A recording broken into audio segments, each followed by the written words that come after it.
ஒரு ஹதீஸ் இருக்கிறது. அது கேட்குறாரு என்னன்னு கேட்டால், மண் தரக்க சலாத்தில் அஸ்ரி ஃபக்கத் ஹபித் அமலுஹு, யார் அசர் தொழுகை விட்டு விடுகிறாரோ அவருடைய அமல் அழிந்து விடுகிறது என்று ஒரு ஹதீஸ் இருக்கிறது. அசர் தொழுகையின் விடுவரின் செயல்கள் நிச்சயமாக அழிந்து விடுகின்றன. ஹதீஸ் இது குர்ஆன் வசத்துக்கு முரண்படுகிறதா, எதற்கு முரண்படுகிறது சொல்லவும் அப்படின்னு கேட்குறாங்க. அதாவது நான் முதல் கேள்வியாக சொல்லும்போது என்ன செய்யணும்னு கேட்டால், எந்த ஒரு அமல்னாலையும் எந்த ஒரு அமல் அழியாது. ஃபஸ்ட்டு இஸ்லாமிய அடிப்படை என்னன்னு கேட்டால், எந்த ஒரு காரியத்தினாலையும் எந்த ஒரு பாவம் செய்கிறதுனாலையும் இன்னொன்று போய் அழிக்காதது, அதுக்கு தண்டிப்பான். அதான் இஸ்லாத்தினுடைய ஒரு கான்செப்ட். ஒவ்வொருத்தர் நன்மையை செஞ்சானேயானால் அந்த நன்மைக்குரிய கூலி அவன் பெறுவான், தீமையை செஞ்சால் அது தண்டனையை பெறுவான்ட்டு குர்ஆனில் இருக்கிறது. இப்போ குர்ஆனுடைய அடிப்படை பிரகாரம் ஒருத்தன் அசரை விட்டுட்டான், 4 வகுத்து தொழுதுருக்கிறான், அசரை விட்டதுகளை தண்டிப்பான்டா ஓகே. 4 வகுத்து போச்சுன்னு சொன்னால் அப்படி அது இல்லை, அல்லாஹ் செய்ய மாட்டான். அல்லாஹ் வந்து இன்னல்லாஹ லா யுது ஈமானக்கும், உங்களுடைய ஈமானை அல்லாஹ் பாழாக்க மாட்டான். உங்களுடைய எந்த ஒரு செயலுக்கும் கூலி இல்லாமல் அல்லாஹ் அநீதி செய்கிறான்னு வருமா வராதா? இல்லை. ஒருத்தன் அசர் தொழுதா அவன் ஒரு நாள் அசர் தொழுவலை, 10 வருஷமாக நிறைய அமல்லாம் செஞ்சுருக்கிறான், இன்னைக்கு அசர் தொழுனோன்னு 10 வருஷம் அவுட்டு, 10 வருஷம் தொழுது இல்லை, 10 வருஷம் நோன்பு இல்லை, 10 வருஷம் கூட ஜக்காத்துக்கு நன்மை இல்லை, 10 வருஷத்தில் ஹஜ் செஞ்சால் ஒன்றுமே இல்லை, தான தர்மம் ஒன்றுமே, இப்படி ஆகுமா? அல்லாஹுடைய நீதின்னு ஒன்று இருக்கா இல்லை? அல்லாஹ் வந்து ஒரு தவறுக்கு அது தண்டிப்பான், அவ்வளோதான். அந்த தவறுக்கு அசர் தொழுவாட்டி அதுக்கு ஏதோ ஒன்று கூட கொடுக்கணும்னு சொல்லிட்டு போங்க. ஒரு உதாரணத்துக்கு அப்படி இருந்தால் கூட இருந்தால் அசர் தொழுவாட்டி உன்னை இந்த நரகத்தில் போடுவான்னு கூட ஒரு ஒரு அர்த்தம் அதில் இருக்குது. இது எப்படி வருதுன்னு கேட்டால், இது இன்னொன்று அழிக்குதுன்னு வருது. இன்னொன்று அழித்தல் என்பது வந்து அப்படி அல்லாஹ் படிக்கவே இல்லை. எதில் வச்சிருக்கிறான்? குஃபுருக்கு வச்சிருக்கிறான். ஏன் குஃபுருக்கு வச்சிருக்கான்? அல்லாஹ் ஏற்றுக்கல, உனக்கு இப்படி கூலி தர்றது, அது லாஜிக் இருக்கிறது. ஒருத்தன் காஃபிராக இருந்து எவ்வளோ நல்லது செஞ்சாலும் நீ தான் இறைவனை இல்லைங்கிற, நீ என்னடா இறைவன்ட்ட கூலி எதிர்பார்க்குற போடான்ற சொல்கிறதுக்கு நியாயம் இருக்குது. அது மாதிரி ஷிர்க்கு அப்படி இருக்குது. இதில் என்ன அசர் தொழுவாட்டி அது குற்றம்னு சொல்லு, அது ஓகே. அந்த மாதிரி கருத்தில் ஹதீஸில் வந்தால் நம்ம மறுக்கக்கூடாது. அசர் தொழாவிட்டால் அவனுக்கு என்னென்ன அல்லாஹ் செய்வான், அப்படி வர்ற விஷயம் வேறு. இதில் என்ன வருதுன்னு கேட்டால், ஒரு அசரை விட்ட காரணத்தினால் அமலெல்லாம் வலிந்து விடுகிறது, அமல்லாம் அழியக்கூடிய ஒரு விஷயமா இது என்று நம்ம பார்க்கணும்.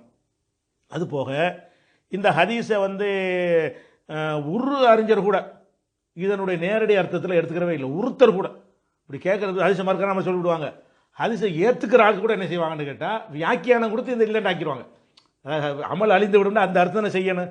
அர்த்தம் செய்கிறா இருந்தால் அசரை விட்டால் அமல் அழிஞ்சு விடும், என்னப்பா அர்த்தம்? அமல் அழிஞ்சுன்னு சொல்லணும். சொல்ல மாட்டேங்கிறாங்க. என்ன செய்கிறாங்க? அதுக்கு வந்து என்ன, அந்த ஹாரிஜியாக்கள் மட்டும் என்ன செய்கிறான்னு கேட்டால், இது வந்து எந்த ஒரு அமலை விட்டாலும் காஃபிர் ஆயிடுவான் அப்படின்னு ஹாரிஜியான்னு ஒரு கூட்டம் இருக்கிறாங்க. அவங்க கொள்கை என்னன்னு கேட்டால், நோன்பை விட்டால் அவன் காஃபிர், தொழுகை விட்டால் காஃபிர். கடமை இருக்கும்ல, எந்த கடமையை ஒருத்தன் விட்டாலும் முர்த்தகிபுல் கபீரா, பெரும்பாவம் செய்கிற யாராக இருந்தாலும் அவன் காஃபிருங்கிறாங்க. அவங்க இதை ஆதாரமாக காட்டுறாங்க. அவங்க இந்த அசரை வச்சு என்ன செய்கிறாங்க பார்த்தீங்களா, ஒரு அசரை விட்டதுனால் எல்லாம் அழியுது பார்த்தீங்களா, காஃபிரு. இப்படி தான் சூப்புக்குள்ள அவர் கண்டுக்குறாங்க, சேர்த்துக்குருவாங்க. அவன் ஒருத்தன் தான் நேரடி அர்த்தத்தில் சொல்கிறான். யார்?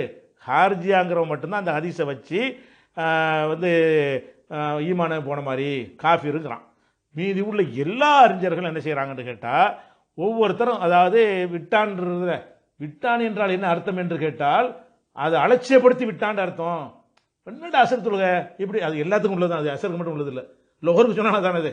அதாவது தர்க்கு என்பதற்கு இந்த விட்டு விடுகிறான் வருதில்ல, அந்த விட்டு விடுகிறான் என்பதற்கு வியாக்கியானம் வேற கொடுக்கணும்னு சில பேர். எப்படி விடுறதா? மறுத்து விடுவது.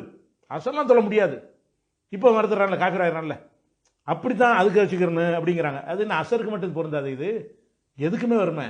சுப்புக அப்படி விட்டாலும் அதான் வரும், லொஹர் அப்படி விட்டாலும் அப்படி தான் வரும், ஹஜ் அப்படி விட்டாலும் ஹஜ்ஜா பண்ணாவது காஃபிர் ஆயிடுவான். அப்படி மறுத்தால் அது மறுத்ததுனால காஃபிர் ஆகுறான், அசருக்காக வேண்டி இல்லை.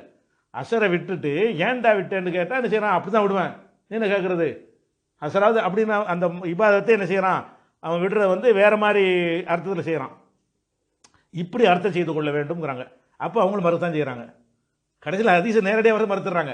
அசரை விட்டால் அமல் அழிஞ்சிரும்ன்றதுல அந்த அர்த்தத்தை நீ ஒத்துக்கிட்டாதான் ஹதீஸை ஒத்துக்கிறேன்னு அர்த்தம்.